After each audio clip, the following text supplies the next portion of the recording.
दास आपको पहले ज्ञान कराता है, फिर आपको नाम देता है और फिर आपको समाधान भी देता है भगवान, फिर आपका मोक्ष ऐसे हो जाता है।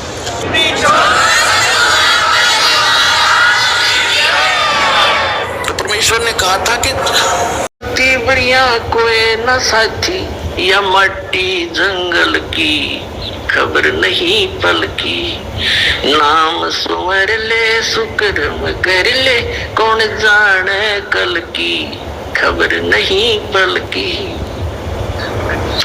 तारों बीच चंद्रमा जो झलके, तेरी महिमा जला झलकी। आज कोई उच्च पोस्ट प्राप्त है, अच्छा कोई राजनेता है या कोई पैसे वाला व्यक्ति है, कहते आज तू अपने पिछले पुण्य कर्मों से अन्य समाज में ऐसे चमक रहा है जैसे तारों के अंदर चंद्रमा, लेकिन भक्ति ना करने से फिर क्या दुर्गति होगी। तारों बीच चंद्रमा जो झलके, तेरी महिमा है।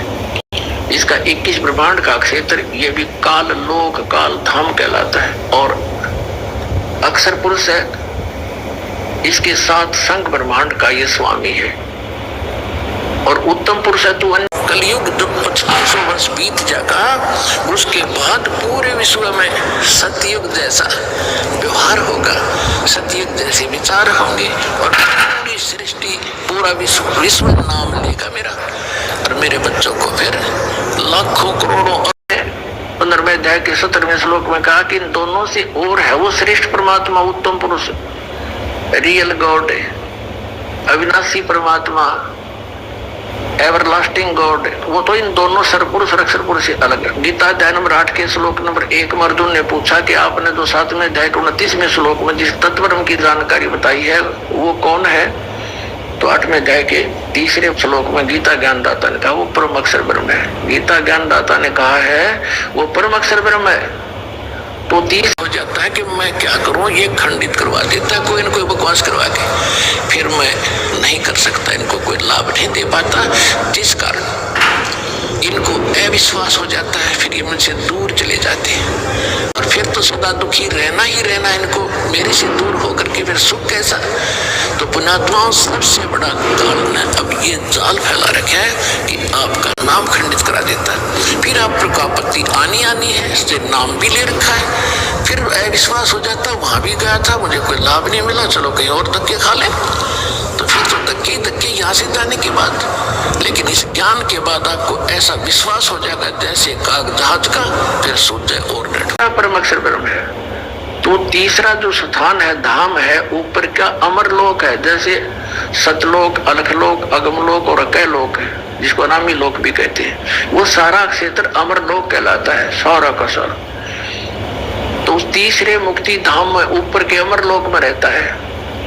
फिर इन्हीं में ये बताया है कि सतलोक के जो धूलोक है, धूलोक माने तेजों में पृथ्वी है वहां सतलोक की, और उसमें परमात्मा एक बहुत बड़े गुम्बद में सिंहासन के ऊपर बैठा है और सिर पे तभी खिली जाएगी जब हमारे पास राम का नाम सही होगा। उस प्यारी आत्मा को बता रहे हैं, गरीबदास जी को बता रहे हैं कि मैं इतना समर्थ हूं, मैंने सारे ब्रह्मांड रच रखे, अनंत कोट बाजी तहा मन रचे सकल ब्रह्मांड, और गरीब दास में के करूं यू काल करे जीव खंड, कि ये काल मेरे से इनको तोड़ लेता है, इनका नाम खंडित करा देता है। यदि ये नाम पर डटे रहे तो न सारे सुख दो न मोक्ष दो, तो अंत में भगवान भी दुखी। मुकुट है दाता के, ऊपर छतर है उस मालिक के सफेदी कलर के, सुंदर शरीर है दाता का, और नर आकार है मनुष्य दृश्य है, उसके एक रोमकूप में करोड़ सूर्य विराजे करोड़ चंद्रमा, ऐसी रोशनी है। तो कहने का भाव ये है कि वेद बताते हैं वो परमात्मा धूलोक के तीसरे पृष्ठ में स्थान पर विराजमान है, क्योंकि सतलोक के 3 विभाग, 3 पोर्शन है। जैसे अपने दिल पीट के निकालते हैं यम के दूत, और इस भक्ति की ताकत से आप 1 सेकंड में बाहर पाओगे इससे, और परमात्मा के विमान में और सतलोक जा रहे होगे। तो ये इतनी ताकत देगा आपको ये सतनाम। तो तो उसके बारे में जैसे हम आपको बहुत सी मर्यादा बताते हैं कि आपने ये त्योहार आता है होली, इसके अंदर कुछ भी सहयोग नहीं देना है, पार्टिसिपेट नहीं करना है ना इस पर, क्योंकि हम देखो पुण्यात्माओं, राजधानी है, यह एक स्टेट भी है। तो भाई ये जो ग्रामीण क्षेत्र है, फिर बीच का शहर आदि का क्षेत्र है, ये सेकंड समझ लो पोर्शन, और तीसरी हमारी राजधानी जहाँ प्रधानमंत्री, राष्ट्रपति और पार्लियामेंट के लोग रहते हैं, तो वो तीसरा स्थान। ऐसे 3 विभाग हैं सतलोक के भी। तो कहते हो तीसरे मुक्ति धाम अपनी राजधानी में विराजमान है। क्या बताते हैं, गरीबदास जी परमात्मा के साथ जाकर सतलोक में उनके यथास्थान को देखकर वापस आए थे, तब कहा था इस ज्ञान से आपका मन हटेगा इन बकवादों से। एक भक्त बता रहा था कि हमने 10 वर्ष तक कोई त्योहार मना कर नहीं देखा।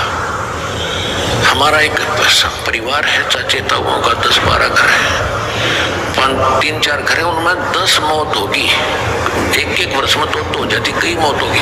तो कोई भी त्योहार हमने नहीं मनाया। त्योहार निकट आवे और कोई ऐसा निकट संबंधी या कोई भाई या माँ बाप है वो मर जा, जुआ, कोई ऐसे कोई बहन विधवा होगी, हमने कहता 10 साल हो गए त्योहार नहीं मनाया कोई भी। श्वेत छतर सिर मुकुट विराज, देखत ना उस चेहरे नु, गरीब दासिये वक्त जात है, रोगे इस पैरे नु।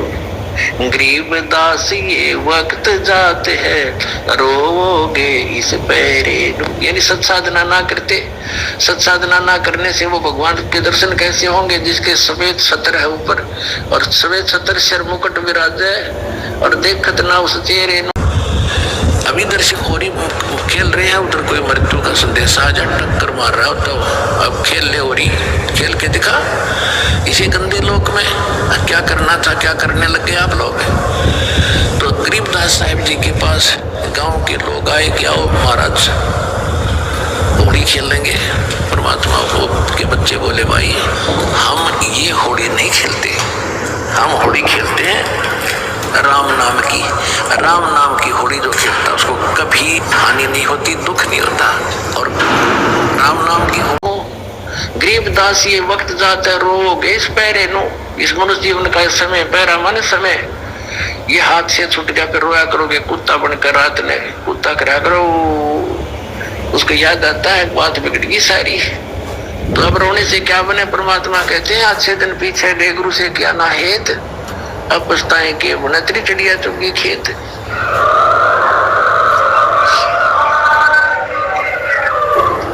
अब परमात्मा स्वयं ही वहां से चल कर आते हैं जहां वो भगवान रहते